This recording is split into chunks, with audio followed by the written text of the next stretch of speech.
Hello, good morning friends! Welcome back po sa ating munting channel. Ito po muli si Ate Le. Kilala niyo po ba ang dahon na ito? Ito po ay ginagamit po namin sa sinaing sa Kabikulan. At shout out po kay Tarip Dipterim. Ito po ay madalas ginagamit, nilalagay sa mga kakanin. Alam niyo po ba ang dahon na ito? Gumagamit rin po ba kayo ng ganitong dahon or halaman? Shout out to Ian Experiments. At ano po ang tawag sa inyo sa dahon na ito? Ito ay tanim ko dito sa mini garden at malalago po yan at malalaki ang mga dahon, mahahaba.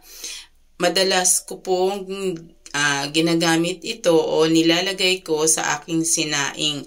Ang tawag po sa amin neto ay pandan. Shout out to Chappy Sticky Bar and Ate Marson Salvador. Shout out to Punggok TV. Ang dahon na ito o ang tawag sa amin ay pandan ay ginagamit sa amin na nilalagay sa biko o sa mga native na kakanin. Shout out to Hunerly Pamukan and Easy and Delicious with Euprasia. Napakabango ng dahon na ito kapag ito ay nilagay po sa ating mga kakanin o delicacy.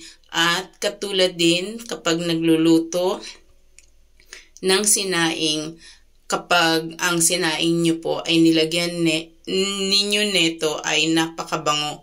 Gumagamit din po ba kayo neto ng pandan? Pandan po ang tawag neto sa amin. At ano po ang tawag netong dahon na ito sa inyong lugar?